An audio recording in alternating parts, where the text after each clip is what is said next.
I have to say we have one of the largest crowds I've seen here in a long time.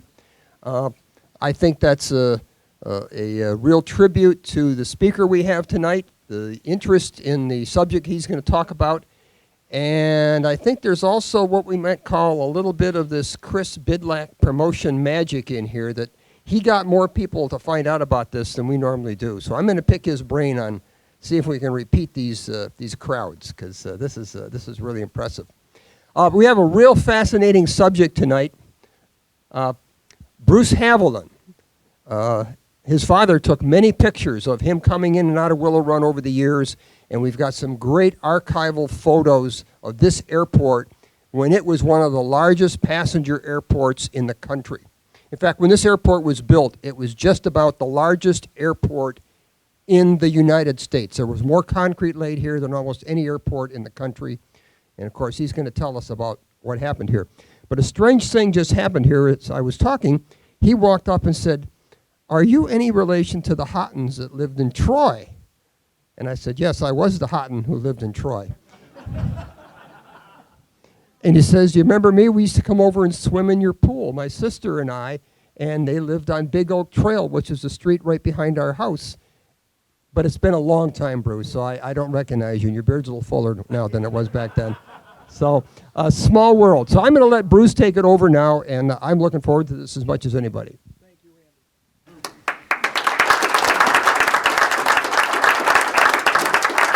Thank you. Can everybody hear me okay? Very good. Well, I want to thank you all for coming out this evening, and I sure had no idea there were this many people interested in looking at pictures of old airplanes. But it's been a lifelong love of mine, and Chris Bidlack, who was mentioned just a few moments ago, and I met each other in Atlanta this summer at the Airliners International Convention that was sponsored by Delta. And some of my old Delta friends are here this evening too. Very nice to see you again, and some family, and all of you. Thank you again for coming out.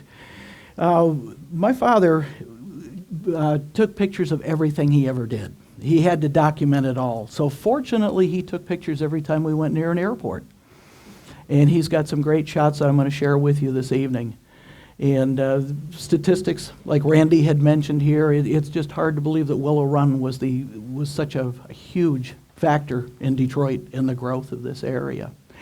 So without further ado, I would like to get into our presentation this evening. And as an overview of the airport, and as most all of you know, Willow Run was named for the creek that ran down here in the southeast corner. And you know the history of the B-24 bomber plant being built here. And what we're going to focus on this evening are what is known as Hangar 1 and Hangar 2, and which would be located, Hangar 1 being here, in Hangar 2 down here, and the two concourses, the red and the blue concourse that came off of the main terminal. An overall view, and this was when the concourses had been built. You can see the stains on the pavement of where the aircraft are parking. And it's interesting because when you think of the size of airports today and the amount of traffic, when you see the amount of traffic that those two concourses handled in a daily and a monthly basis, is just unbelievable. The passenger terminal itself, this was from Wayne State University. It was an artist concept of what was going to be. And what we have here, what we all used to know as concourse, the blue concourse, red concourse, and we'll get into the detail on what airlines served each of those in just a moment. This was a postcard that was issued, and very obviously the little Convair 240 down here at the bottom is slightly out of scale for the actual airport itself. A little closer detail, but from this picture you can see the parking for the terminal, public transportation, taxis, buses, and then the main entrance for the terminal was right over here.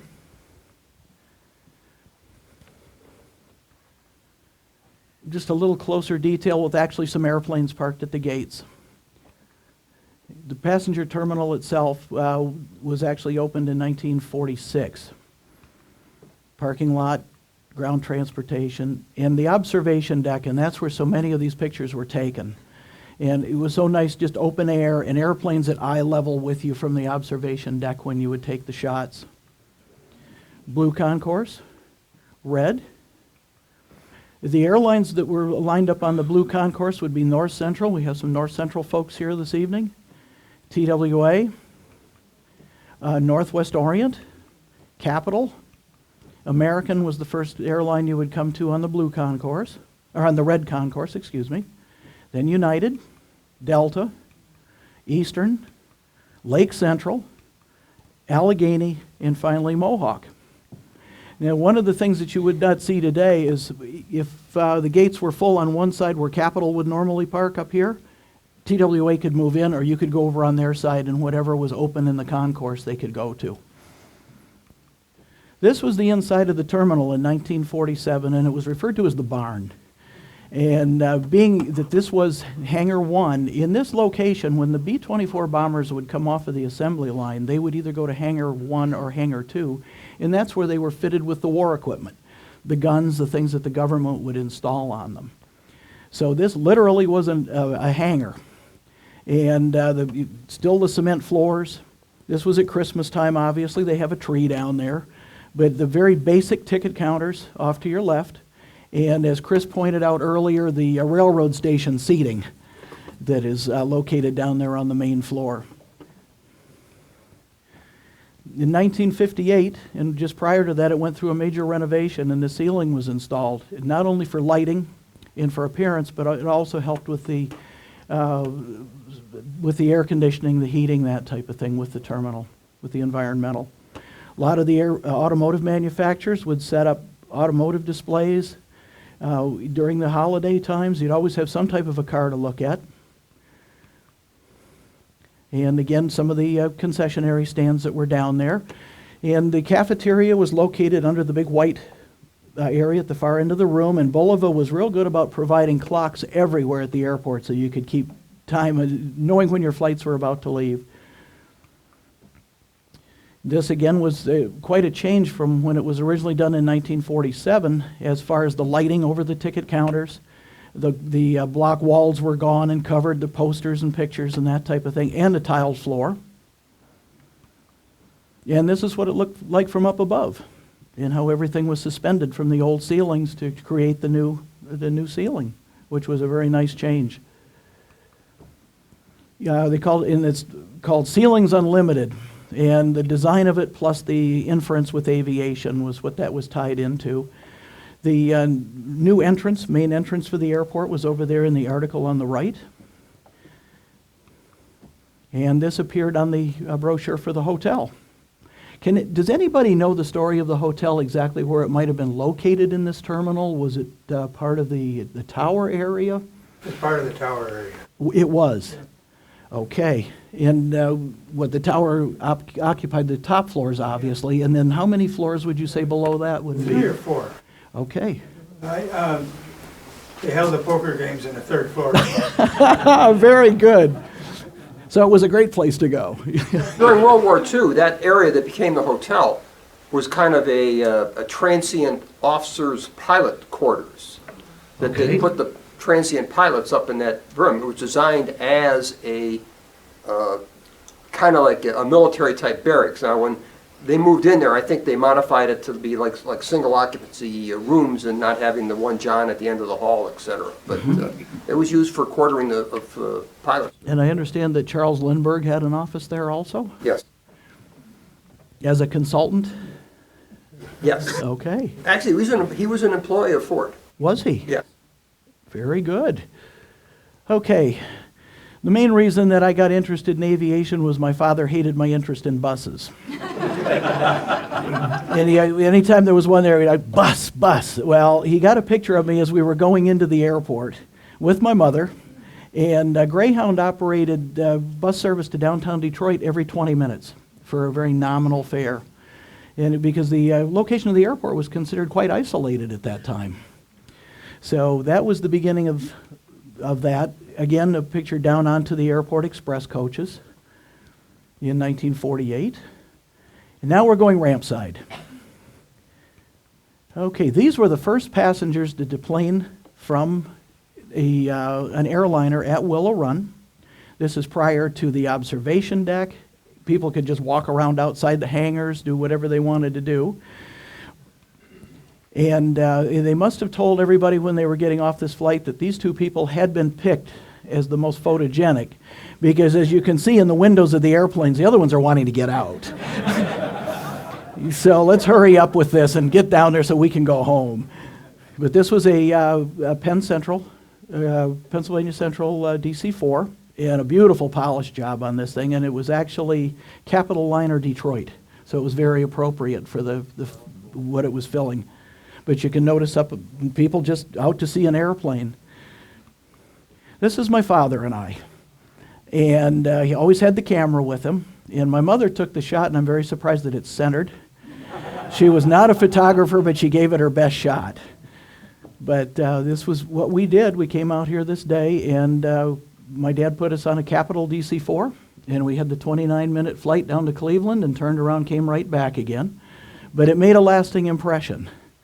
This was 10 years later with my sister, who was sitting here in the front row, and myself and my mom, and we were taking this DC-6 down to Youngstown, Ohio, with stops in Akron, and then it went on to Pittsburgh and Washington from there.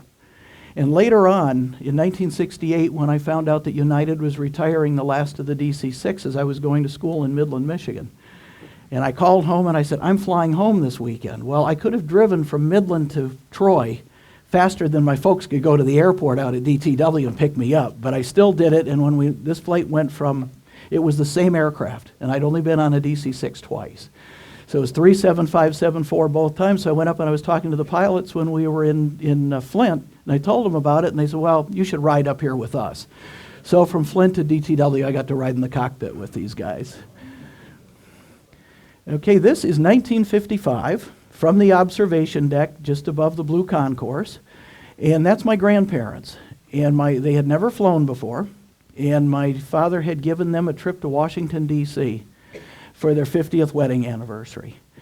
So my grandfather was very excited about it, and I understand that my grandmother was dragged yelling and screaming all the way out to the aircraft, which isn't there yet. But if you notice in the background, the future site of the Yankee Museum over here where Hydromatic is, and we've got two TWA Martin 404s, a Stratocruiser of Northwest, a DC-4 of Northwest, and a DC-3 of Capitol down at the end of the concourse. From out on the ramp, the view of the terminal building, and it was very well spelled out, Detroit Willow Run Airport. The observation deck ran from red concourse to blue, and this is the site, and you can see with the scale of people, you were right there where you could really see them. This picture was taken in the early 60s. Tail of a United Viscount was sitting over here on the right after they were absorbed. The Viscounts came into the fleet from the merger with Capitol in 1961. A little bit closer. And I guess if it was raining and you were up on the observation deck, you could scoot into that little building, little shed that was on top, and stay dry. The two wreaths at either end are Bulova clocks. So again, you could keep a sharp eye on when your flight was going to depart. This picture isn't backlighted, but this was my last trip out of Willow Run, and it was 1965, headed to Chicago, and I had booked this flight in the afternoon because I wanted to fly one of United's Caravels. I'd never been on one. United substituted a brand new 727 for that trip, which ultimately became my favorite airplane, but at this time I was very disappointed that I didn't get to ride the Caravel. But that was a new airplane. It had just been delivered just about 2 months before that was taken. Okay, this is drawing a large crowd out at the airport. They've got a band, something very exciting going on. Can anybody spot in this picture a famous individual that later became a president of the United States?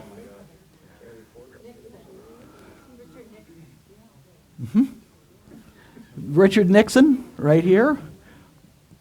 And there he is. And in 1968, when he was campaigning, they came through Midland, and I was in school up there, and I got some real close-up pictures of him at that time also, with United as the carrier behind them. Again, Chris is he thinks these clocks are the best thing in the world, so we're going to have a few shots of watch time.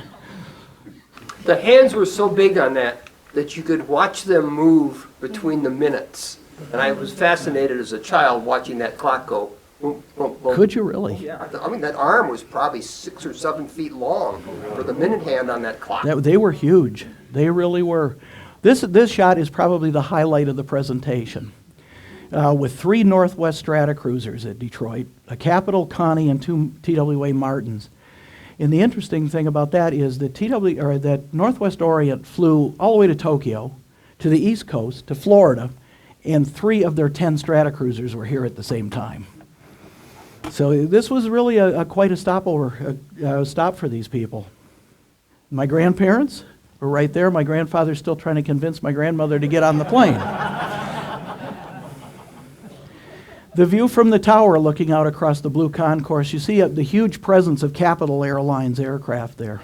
DC-4s, Viscounts, Connies, and then Northwest DC-6B over here on the left, and a TWA Super Constellation down here in the corner, and they actually did a European service from Willow Run that stopped in Gander and Shannon and went on to Paris. There is a beautiful airplane. This was taken in 1963 from the observation deck again on the south end, and the Caravelle is departing, and United operated 20 of them. And out of Chicago, they operated a service with these airplanes that was gentlemen's only. It was executive flight. They had 64 seats, and very unpopular in today's politically correct world, but it was for men only. They had cigars, they had the flight attendants for them, and the whole 9 yards. But they operated that for quite some time. But there, I understand that's quite a, the bunker. Does anybody, please fill me in what that was used for back there. Did that have any? Just firing the machine guns, yeah. Was it? And how long did that last after that was done? Because this was 1963. That's where the new fire station setting. Okay, thank you. Whenever they built the fire station, that went away. But they tested the machine guns on the B-24s back here. They had a turntable on there that would turn so that all of the guns on the airplane could fire into that pit. And they could actually make the turrets track the pit and fire as they went around there. Like every 5th airplane fired its guns there. Very interesting. Well, it lasted a long time after the war, that's for sure. That was there until the 90s almost. And Bruce, Yes, Down by. over the top there, they had a great big sign that said Happy Landings. on the, over the top where it was painted yellow back there, did they? Thank you, Norm. Capital, not related to the Capital Airlines that became part of United, but this was the charter airline that later went on to fly DC-8s. Tom Livesey, I think they flew DC-10s also, didn't they? Right before they went out of business, yeah. So, and unfortunately, the camera had a little bit of a light leak, but the aircraft itself shows pretty well. This was taken over in front of Butler Aviation at that time, with the red concourse behind, and a United DC-6A parked here at the end of Hangar 1. And we had flown in on a Beech 18 that belonged to a friend of my father's, and this airplane was there, and it was very photogenic. So Dad had to get pictures of us all standing around it. It was an ex-TWA airplane. It was for N number collectors. It was N6000 Charlie. But it flew with a number of airlines in that scheme. And the end of the terminal, we were trying to find out earlier, since this picture is cut out, where it says terminal, the rest of the lettering, did that say Detroit Terminal on it? Or what? Any idea what the rest of that would have said? Because this was a freighter that was parked there at the end of the building. Probably freight terminal. Very possible. And again, the kid got his picture taken with his camera, and this was standing under Lake Central DC-3. This was taken in 1962. And we came in on this red, white, and blue Beech 18D. And we asked, the gentleman that owned it, his name was Bill Kreiderman, and we had a very wild, the whole airplane was painted wild like this.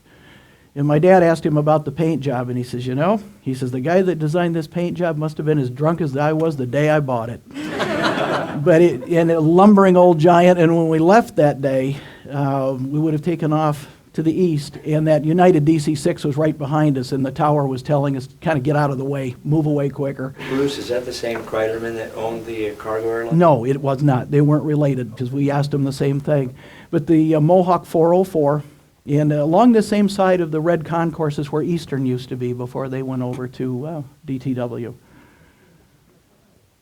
This one was taken out along the red concourse also. And American was the only airline, major airline, that ordered their 240s with the entrance doors on the right side. Everybody else had them on the left.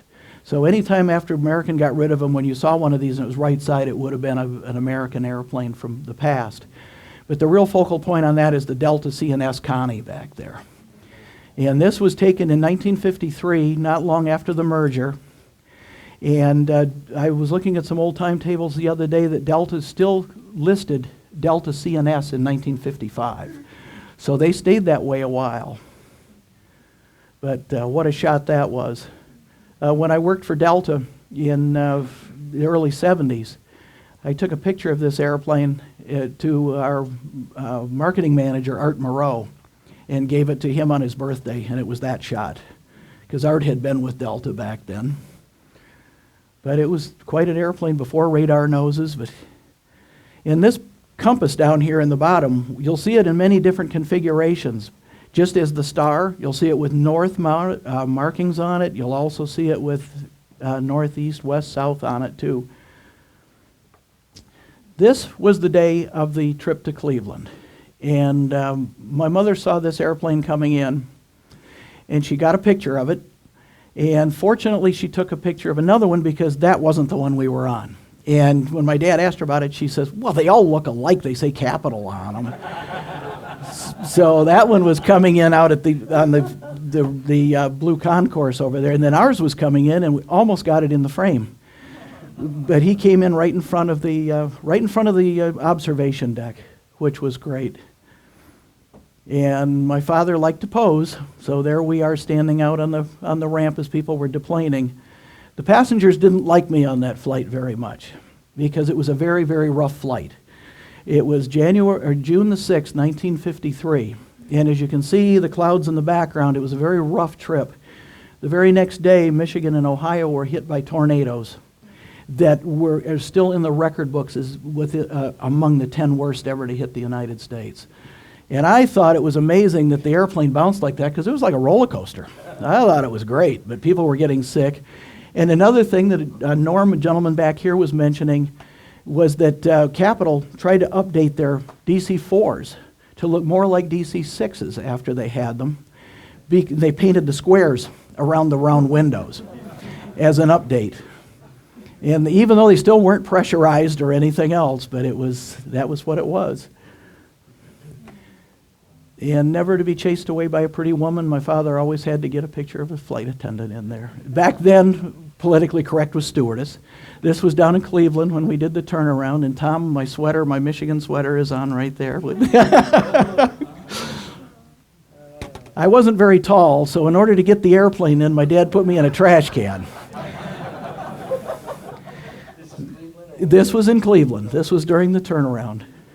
But you could sure get close to them. I can't imagine anybody standing next to the fence when one of these things would light up and get sprayed by oil if you were dressed up to get on a flight. That must have been real interesting. This is that same DC-6 in 1963 that we rode prior to the government regulation of having the emergency doors outlined. But it's a telephoto, and it's taken from the observation deck at Willow Run. And another shot down the red concourse. And towards the end of the concourse, you can see a Convair 240. It's an ex-American Airlines airplane that Mohawk owned at that time. And then Hangar 2 down at the far end of the field. But what was Hangar 2 used for, do you know? Hangar 2 was where they took them, after the production, they were taken down there also to be fitted with the... But at this time, what was it used for? It looks like just... It was freight at that time. And the hangar over here where they did the engine run-ups, right off the end and to the right of the concourse, that was Butler Aviation at that time. This is July 3rd, 1961, and this was my first jet ride.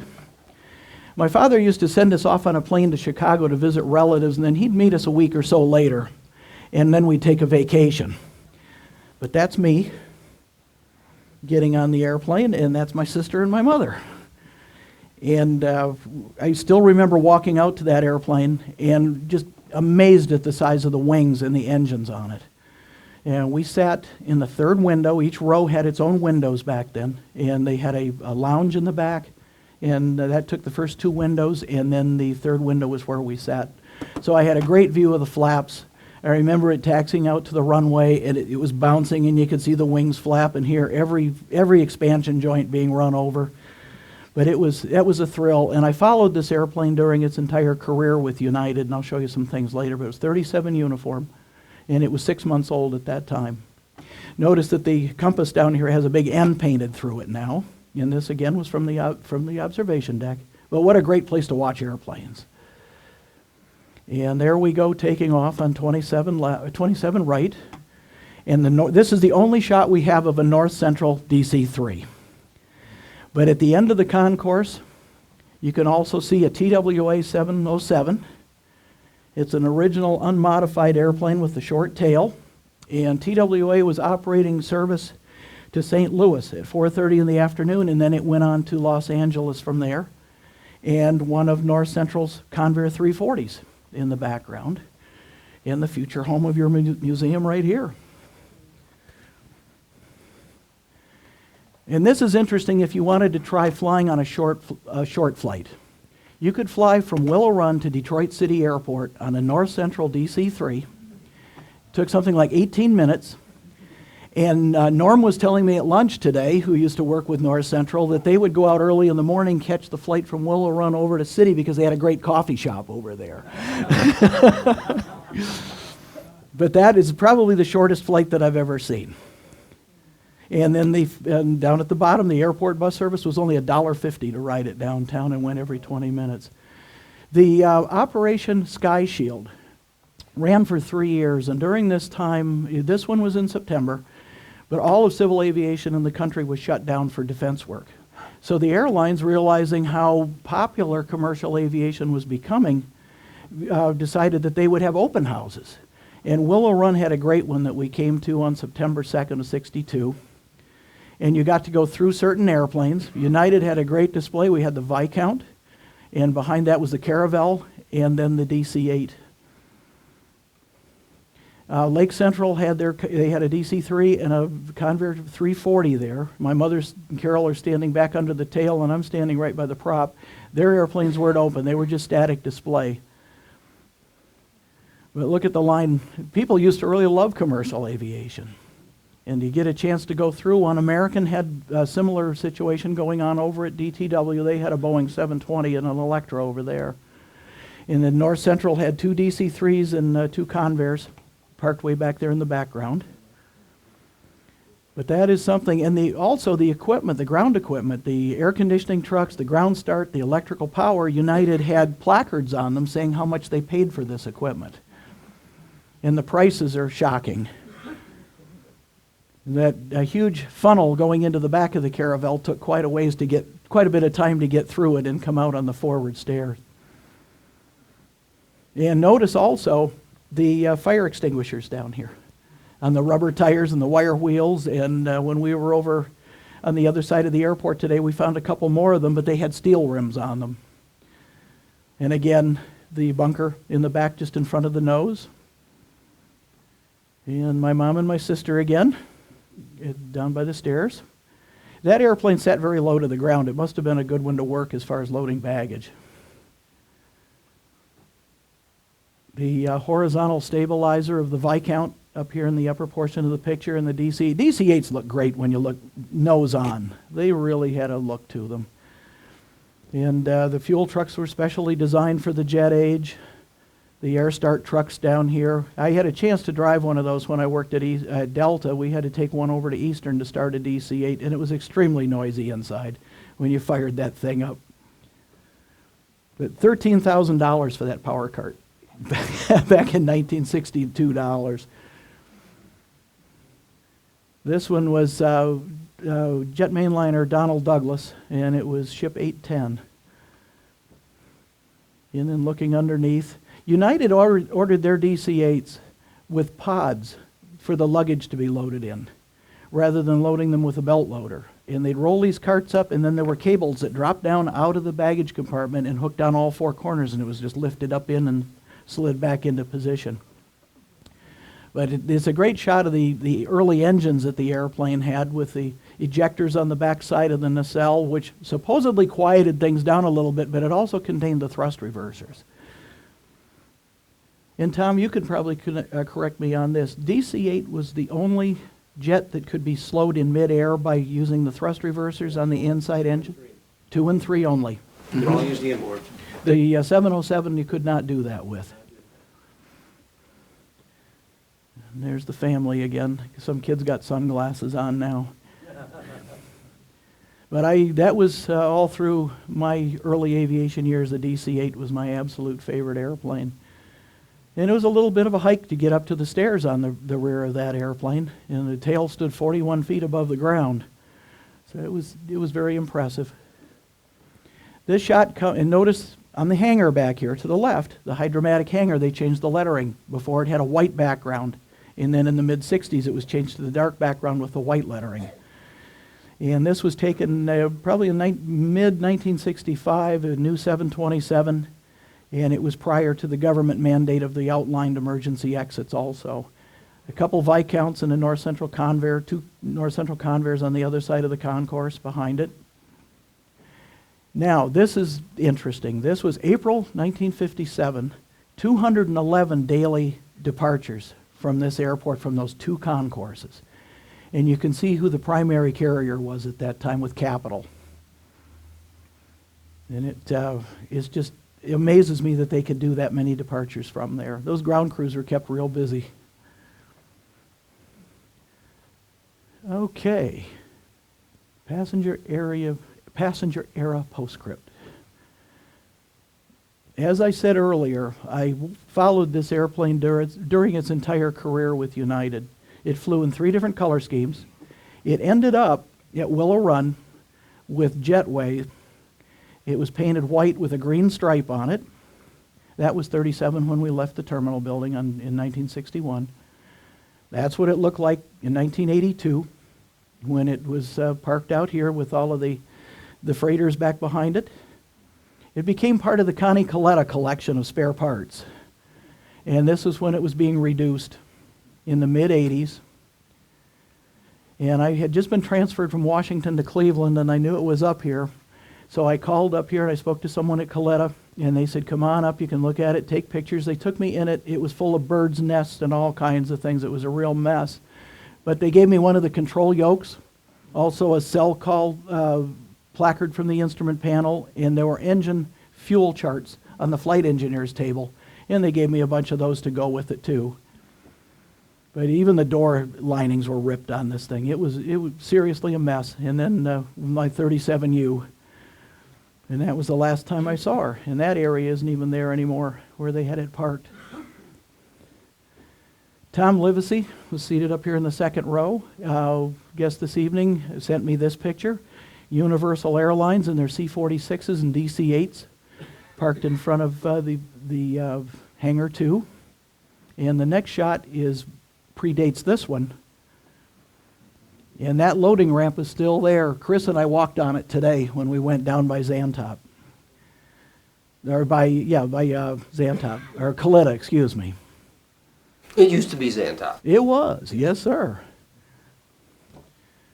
In the Xantop, we have a friend named Rick Nybert that was a captain with Xantop and flew Electras primarily. But he took this shot, and the next one is a detail shot that many of you may remember. The classroom in the C-124 that was parked down there at one time. And from what I understand, I saw the classroom back over here today, but I understand that C-124 is preserved also. Out in Oregon, was it, Norm? Yeah, we gave it to McCord Air Force Base, so we sold to school. So fortunately, that was preserved also. We mentioned Emory a little while ago. Xantop had this early Lear parked here in the old DC-830 series in the new Emory colors. at the time. And Operated by Rosenbaum. was it? Uh-huh. They had the contract for most of the Emery flights. By Rosenbaum. Yep. Were they based here in Detroit? Or? They were there based at Willow Run. Okay, thank you. And then the hydromatic hangar in the background just over the nose. Transcontinental, that would, That's my first DC-8 brag. was it really? The airplane has United registration on it, which would make it a DC-854F. United was the only main passenger carrier that operated dedicated freighters that they ordered new from the factory. And I believe there were roughly 15 of them. But it was quite a good old, and Tom flew DC-8s. That was my first DC-8. Your very first DC-8. And I had 3 of them from United. 41, Uniform 49, and 45. 45, 41, and 49? Uh-huh. And how many years did that operate? 88 through, well, they went into bankruptcy in 90, but then they worked a deal. They flew for Xantop for a few more years. So they flew 6, 7 years. 6 to 7 years. Yeah, 88 to 93. It was a more imaginative paint job than the Xantop paint job, that's for sure. And then you flew these also. It started my career. And that was a 340. They had a 340 and a 440. I don't know. 340 and 440. This would have been taken in the mid-'80s because at that time Xantop had DC-862s, and that's a 62 parked behind it there. Okay, now we're going to move over a little bit to Willow Run, or to DTW. And that has come a long way. There's a shot at the end of the presentation that's just hard to believe, but this was when the first of the terminals went in down there. Northwest, Delta, American, and Allegheny. A few of them at the concourse. And that was the original construction of the terminal, because when the Delta concourse went, the new Delta concourse would have been up here with C. The building was enlarged by about another third to accommodate the new carriers that were moving out. The international flights would have been down on the far right side. You had Northwest around here, and then the internationals would park up closer to the fence. This would have been this is 1967, and the remaining carriers from Willow Run would have moved out here by now, with the top terminal, the rotunda, being United, and then coming down into the main terminal building, North Central. The next concourse was primarily Eastern, Delta, TWA, Allegheny in concourse C, and then American in the rotunda, and Northwest with their rotunda also at the very bottom right. And today's layout with what's left of the old airport in the upper section between the runways, and then what the new airport is down below.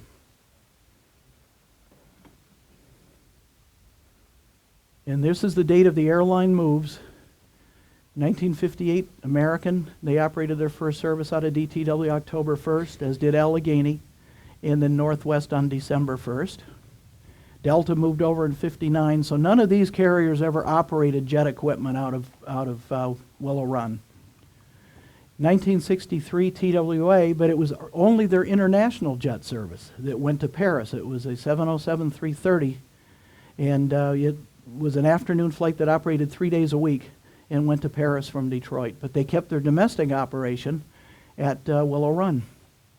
1966, Eastern moved. Started service on April 24th, and then the rest of them came with them. United, Mohawk, North Central, Lake Central, and TWA domestic. That's when the DTW was under construction, freight operations down here in the lower right. But it's hard to believe that's Detroit Metro. 1959. They haven't torn that terminal down yet. They still keep it. And who operates out of there now? Nobody. It's not used, but Really, it just sits there. they've done some filming for like movies and stuff, because I've done some work with that. I thought it was going to get torn down, but there's no From what I plans to do so. understand, I think there was a asbestos issue with it. Oh, is there? Yeah. Okay. Let's see. It was state of the art when it opened, with the mezzanine upstairs and the new, and everything was air conditioned, which was a real nice change for people in the summertime. Allegheny's first schedule out of Detroit. And that was after the addition had been put on the terminal there in the Convair 580. And Delta was operating just out of the other side of the same concourse. American's first jets were 707s to Los Angeles. And the big thing that I have found in all of the research I've done, the main selling point of this was that it was, depending on who wrote the article, anywhere from 10 to 14 miles closer to the city of Detroit. With expressways today, that's what? My father took this shot of the American Electra, and it was coming into one of the first gates. We were on the observation deck. And it was interesting that we stopped here because we were on our way to Willow Run to take that United flight to Chicago the day that he shot these. But that one had already gone through the LEAP modification program because it says Electra 2 next to the door and also on the tail. In Boeing 720. The easy way to tell that, American marketed that airplane as a 707 because they look so similar. But the 720 could be easily identified because it didn't have the high frequency antenna at the top of the vertical stabilizer, and it was shorter when you really looked at it closely. Tom provided this shot, and American started changing their paint job over to the meatball in 1964. And two 707s, a VAC 111, and a Convair 990. And those were all gone by 1968. But not only is it a 990, but it was the very first one built, N5601. That was one of the prototype test airplanes, too. Well, that was the fastest subsonic jet ever built. It was. Still is today. And they smoked. It was easy. If you were working them at the airport and you were working for American, Delta, or TWA, you knew it was your 880 or 990 on final approach because it was one big black cloud out there. Delta's first service. And Chris has a card here that's stamped for the Delta's first flight out of DTW. And Delta retired the Convair 440 in 1970. It was the same year that the 747 went into service. But in the background you can see a United Viscount. I can't tell, it looks like another Viscount in the hangar. And then the North Central hangar that I believe was built in 1965 is in the upper right-hand corner. With the construction of the Viscount in its cabin door, you couldn't put the jetways up to it. So when it would pull in under the United Rotunda, they would have it covered, of course, but then you had to still walk down the stairs and then up into the terminal building to be able to use it. And that's with this 1968. It was the end of the DC-6s and the early 737s. And if you notice, this 737 was prior to the modification of the engine nacelles. And they got into a situation, apparently it didn't show up in testing, but where the thrust reversers are located underneath the wing. When the pilot would apply reverse thrust, it would start lifting the airplane, which caused a little bit of a control issue. So a longer nacelle was put into service not long after that, but the early ones had those very short nacelles on them.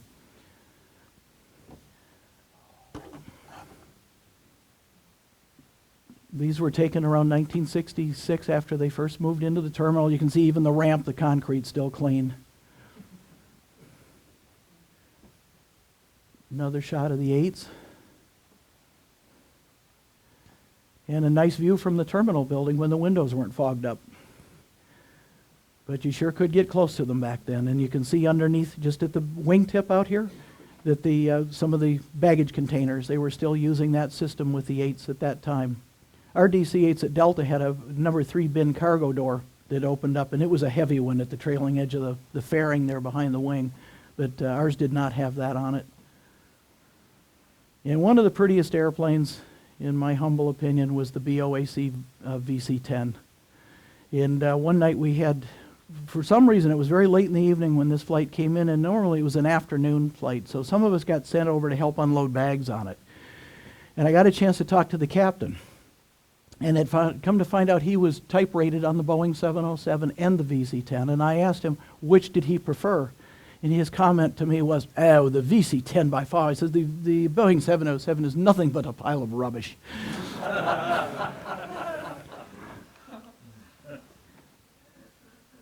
There were some interesting things that happened in the news during my first 6 months that I was out at the ramp.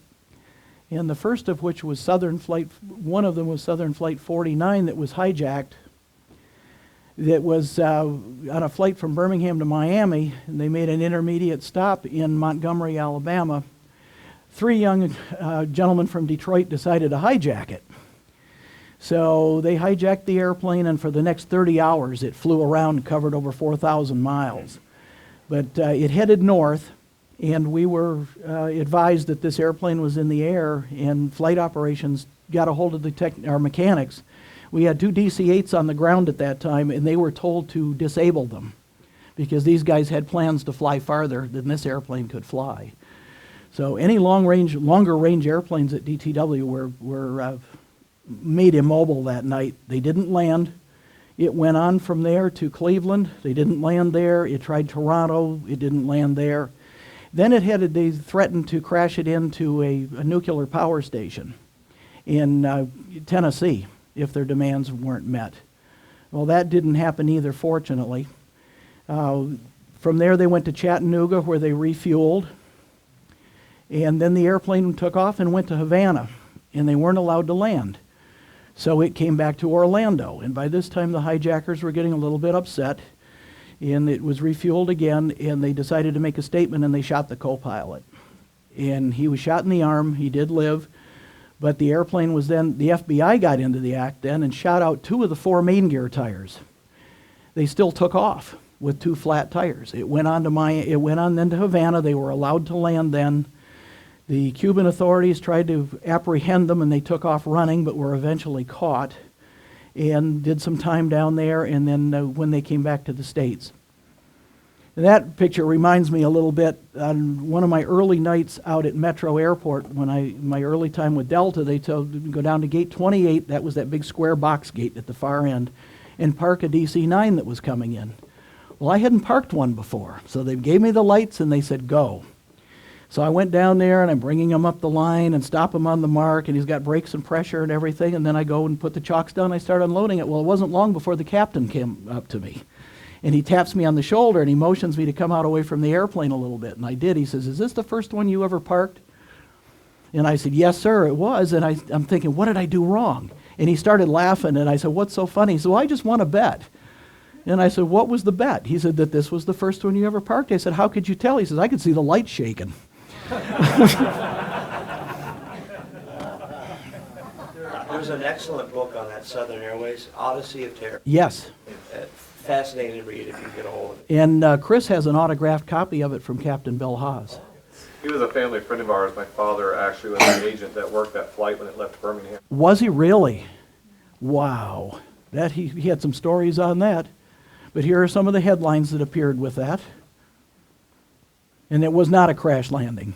Did a nice job of landing it, and the co-pilot, one of the flight crew said that they did not have foam down when the airplane landed, even though it said it did. There was loading the co-pilot into the ambulance, recovering. And that's Bill Haas with the captain's uniform on, the 2 flight attendants.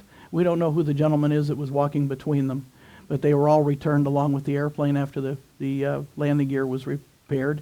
And there's the book you're talking about. And it did have the Southern happy smiley face on the front of it, too, which was part of their advertising campaign of the day. This one was one I was working this day out at the airport. And Delta Flight 841 was a DC-8. It was a nonstop flight from Detroit to Miami, 86 passengers and crew. It was ship 817, and at the airport we referred to it as the Algerian Special because that's where the hijackers wanted to go. It was allowed to continue to Miami. The passengers were let go. The crew remained with the airplane, and from there it was flown to Boston. They picked up a navigator, an overseas navigator, because we didn't have them with Delta, obviously, at that time. Delta was a little airline then. We only had 125 airplanes, and now I read just yesterday they have 813. But part of the deal was when this gentleman was picked from maintenance, he was a foreman in maintenance, to go out and deliver the ransom money in a suitcase. Another suitcase had the sandwiches, cigarettes, and everything else in it that they wanted, but he had to wear a bathing suit so that they could see that he wasn't hiding anything under his clothes to try anything with it. So they pulled, you can just see out of the cabin door, there's a little line. Well, that was a rope that they were pulling things up into the cabin with. It was quite an odyssey. The same crew stayed with the airplane along with the new navigator. They did go to Algeria. Hijackers got off. There was no agreement with the Algerian government to return hijackers at that time. So this happened in 1972. They finally caught up with the hijackers in Paris in 1974. 4 of the 5 of them. They had taken on new lifestyles. One of the hijackers dressed as a priest, and he had hollowed out a Bible and had a pistol in there, and that's how he got his weapon on the airplane. He was the last one they found. It was about 6 months later, but they felt that since they had done such a good job reforming their lives that they would not be returned to the United States. In 1972 dollars, this little episode cost Delta $21,600 in fuel, crew costs and things like that. One good thing they did get, though, after they left Algeria and they were coming back, they got to spend the night in Barcelona. So that's not all bad. But that'd be a lot of money in today's dollars.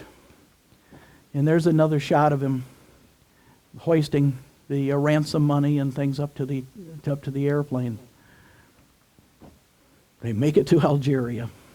$1 million, it kind of sounds like something out of an Austin Powers movie now. $1 million. Not a lot of money then, but not today. And then American Flight 96. I had only been with Delta just over a little over a month and a half when this occurred. And we were called into flight operations. It was a foggy night, just a heavy overcast type evening, in that there was an emergency situation coming in. This airplane took off from Detroit. They were late coming in from LA. It's 103 AA. This is the first one I ever shot a picture of at O'Hare. And it turned out to be the same airplane. But they took off from Detroit, and as they were climbing through 12,000 feet over Windsor, the bulk baggage door flew off of the airplane. There was a coffin in that cabin that left the airplane. Fortunately, they were lightly loaded. There were 2 flight attendants. Back in that day, they had rear lounges, piano bar type of things, and 2 of the girls were sitting back there when the floor collapsed from the pressurization. Neither one of them was seriously hurt, but one of them was trapped and had to get her out of it before it landed. But the damage that it did in stretching control cables and things, the airplane was, the rudder went into a full lock position. It would really only turn right with the rudder. So while they were trying to figure out what to do, it continued to circle. The interesting thing was when you read the story of Captain Bryce McCormick, who was at the time was the captain of this, he had gone through his training from the Boeing 707 and the 727. You could manually operate that airplane with some serious muscle if hydraulics went out. This one you couldn't. So he did some extra time in the simulator in Dallas, learned how to operate the airplane just using engine power, like was done with the United DC-10 out in Sioux City. You could get lift and nose down by power to the number 2 engine and your side thrust to turn it with the outside engines. But they immediately turned around. Cleveland Center got them coming back.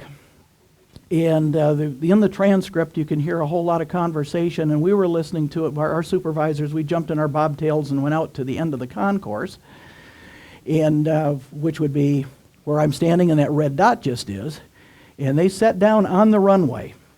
But the thing that happened with it was once he got it on the ground, the airplane veered off the runway.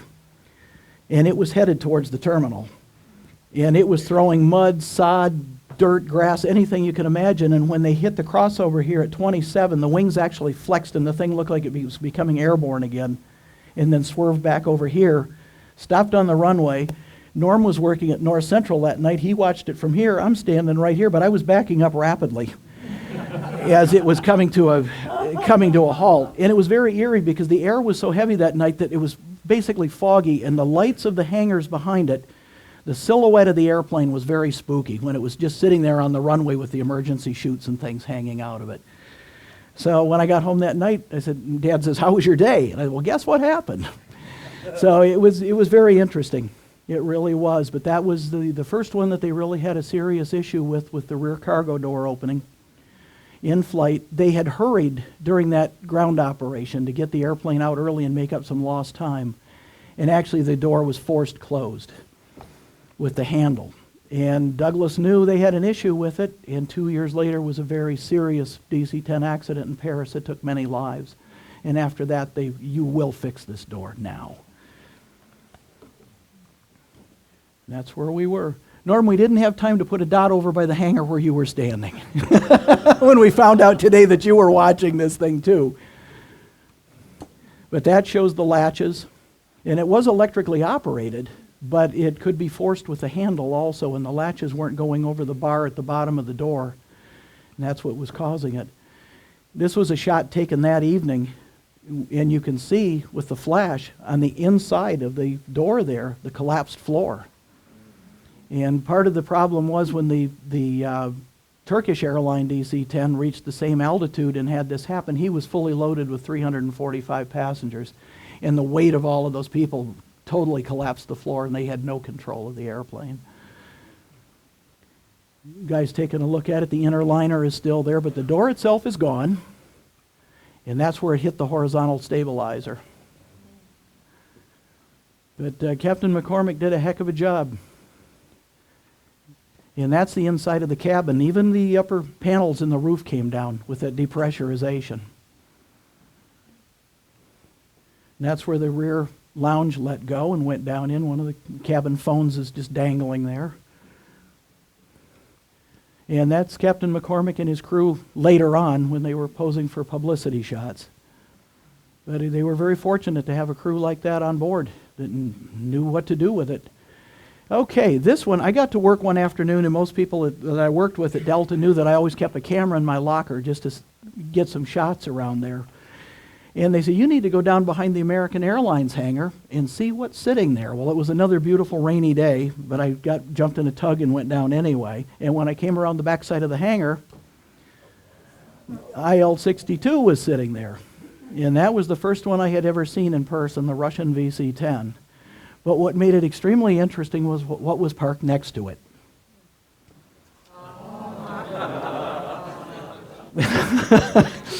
And Car shopping. yes, they had to. Absolutely. They were pilots looking for a job, right? At that time. We didn't see any of the people getting on or off the planes. And when they were getting ready to leave the next day, I went down to get a few more shots, and they ushered us all out, and cars came, and we never were allowed to see who came into Detroit.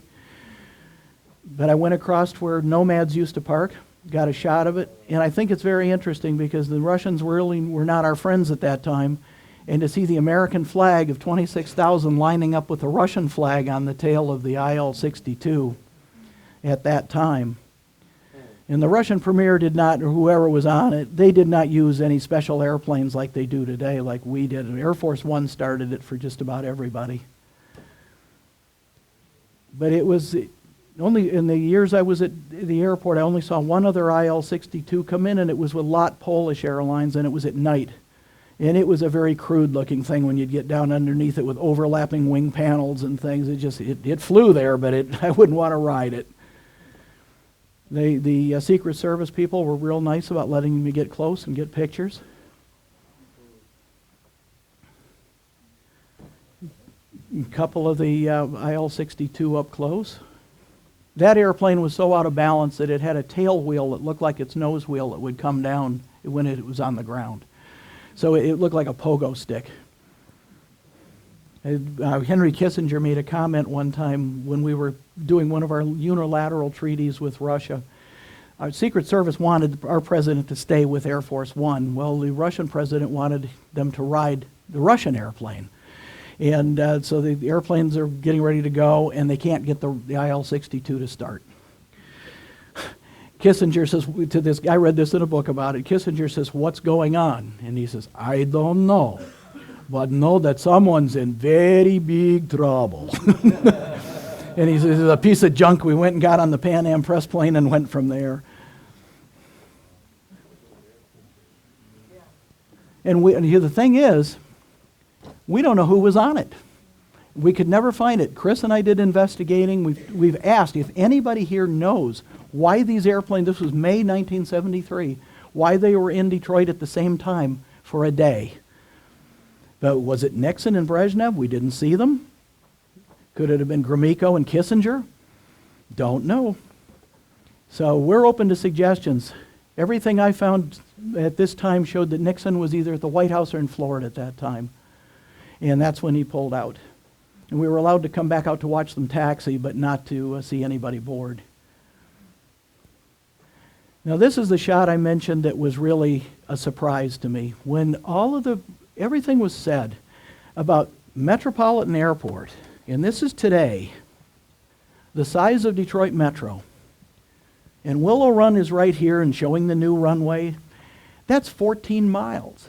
And when you put that into scale, look at the size of that new airport. And you think of 14 miles being a long way, but in looking at it from this, it really was not. Okay, April 9th, we're having the first of the airline collectible shows, Aviation and Airline Collectible Show. It's going to be held in Terminal 1, or in Hangar 1. And I understand that there's going to be some real hands-on experiences for people coming out there, being able to get close to aircraft. And it'll be held right at your favorite airport. We can't get any Stratocruisers or DC-4s in there, but there'll be some other good things to look at. So you're all invited. We have flyers here for you also. And with that, I would like to, well, thank you. Thank you very much. I would like to open the floor up to anyone who would have questions or comments, anything that you saw that was that you might be able to add to our presentation. And if I don't have an answer, I would be more than happy to try to find one for you. Anybody? Do you have any interior shots of the airliners of the DC-8s and Condors and so forth? I do have some. They would have been from, say, 1972. I started photographing interiors when I worked at Delta. So I do have some of those with the early 8s. The DC-10, I've got some cockpit in-flight shots. One of the 5 that we leased from United before we were waiting for the L-1011s to come in. But not any of the real older ones. They were all exterior. Yes? Yeah, it seemed like when you were quite young, your family did quite a bit of flying. Is that? We did. My sister and my mother and I did. My father would usually put us on a plane, send us out a week early. Then he would get his vacation and he'd drive to Chicago. Normally we'd start our vacations from Chicago. But we would always spend time at O'Hare. You know, and got a lot of shots, early O'Hare shots about the same vintage as these. But that was, as flying as a family, of the 4 of us, we rarely ever did that. It was just the 3 and then he'd meet up with us.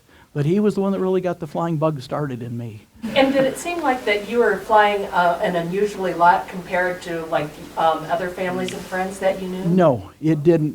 We would fly once or twice a year. Oh, okay. But a lot of the time that we were going out to the airport was to meet relatives coming in from Chicago or other places. I can still remember leaning against some of the concession stands when I was about 8 years old when the flights were late coming in with snowstorms. And are they ever going to get here? But that was just to go out and see the planes. And that's what O'Hare mainly was also. Just loved airplanes. My father graduated from General Motors Institute in the late 30s. And his first assignment with GM, he was sponsored by Pontiac to go to school. But his first assignment was being sent to North American Aviation, which General Motors owned at the time, or was invested with, in California. And when he was out there, he was on the design crew. They worked on the flight controls for the B-25 Mitchell and the P-51 Mustang. And then General Motors transferred him from there to Memphis, where engine nacelles were built for B-29s. Then transferred to Cleveland towards the end of the war, and I don't know what they did in Cleveland. I really don't. And then he became automotive again after that in Detroit. Was he a mechanical engineer? Design engineer. Mm-hmm. He was, at the tail end of his career, he was in charge of interior design Fisher Body. So he was one of the original pioneers at the Tech Center also. So it was automotive, but he loved aviation too. And I had quite a few prints, 16 by 24 inch prints that he had with North American. And there was a real nice gentleman that used to let us wander around Marana, Arizona and look at old airplanes named Schnoz Mayer.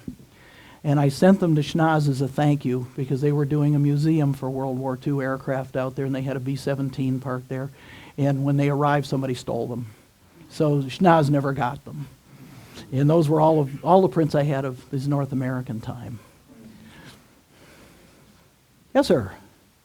The TriStar, Lucky's TriStar had a rather short history with Delta. Do you know why that was? Delta started flying them in '74, and they were the original time. The question was Delta's short history with the TriStar. Actually, it turned into a relatively long one because the last of them was retired in the 2000s. So it actually flew in '74. The Rolls-Royce engine was a problem with the airplane when it was first ordered, and that delayed the introduction into service, and that's why Delta hedged and leased 5 new DC-10s from United. And then those were turned back over to United after when the TriStars. We got our first 1011s in '74, and they started doing proving flights to Detroit in the spring of that time. They were one of the few airlines that flew all three, Boeing, Douglas, Yes, and Lockheed. yes, of the jumbos, absolutely. Yes, sir. Very short history with 747s in domestic service, Yes. didn't they? They got out of the 747 business fairly quick. They did, along with Continental and a few of the others, because it proved to be much too large an airplane. There was a recession in the early '70s. They couldn't fill the airplane, and it was very expensive to operate. It took a long time to turn them, too, didn't it? It did. American turned quite a few of their own into freighters, and Tom has flown, Yeah, UPS got them. and Deltas went, a couple of them to South America. A couple, I think the first 2 went to Flying Tiger also, didn't One of the they? Delta 74s wound up in Coletta. I flew that one. It was a 100 series. Uh-huh. But the DC-10 and the L-1011 proved to be much more economical, not carrying so much weight and seats around. Yes, sir. Today, Delta now has 747s again. I think they inherited them from Northwest. That's correct. They're 400 series airplanes, and they're retiring those from service now. And I understand that the very first 400 that went into service of any airline was N663 US with Northwest. It flew proving flights from Minneapolis to Phoenix and back before it went international. That airplane is being picked up by Delta now to be placed in the museum, and it'll be in this fall. Any others? Yes, sir. That's 70, the presidential, the 707 that you had pictured there. Is that the one that's in Simi Valley and Reagan? Yes, that's 26,000. A group of us were wondering if you got any inside shots of Al Green's bar and grill. Don't I wish? I always worked late afternoon shift and got off at midnight, so by the time I drove all the way to Troy, I had very little time to do that. Those are incriminating photos also, so we can't show those here. Yes, anyone else? Yes, sir. Talking about the IL-62 and the lot Polish, I was working the Berry terminal on the ramp back in the day, and it came in there, and I got a really nice tour of it because the pilots defected or claiming asylum when they arrived here, so the plane was stuck here for 3 days, so we got some really good photos of it. I'd like to see those sometime. Excellent, yes. That was he was mentioning an IL-62 that came in with lot Polish Airlines, that the pilots were seeking asylum, and the airplane sat here for 3 days, so that would be, yes? Any shots of a BAC-111? I do have, but those didn't operate out of the Willow Run Airport. Yes, I do. I've got American, Mohawk, a lot of Braniff. I'm a Braniff fleet collector. Yeah, I was going to mention Braniff too. Yes. I used to live near the outer marker of 2 and right for Metro. And the BAC-111, you could tell by the sound that it was a BAC-111 coming in. You sure could, and even with us wearing earmuffs on the ramp, protective, when that airplane, when Allegheny would light those up and they would be heading out, it hurt your ears in the winter. It was like snap, crackle, pop. It sounded like a rocket taking off from Cape Canaveral. They were so loud. 5 minutes before it got over your house. Yes, you sure could. But yes, I do. Yes, sir. Yeah, your photographs are just awesome. Thank you. I wondered if you had any 8mm film possibly, or does any exist? No movie film at all. My dad did strictly slides. Came across about 3 minutes of color 8mm film that my mom had. Really? About 57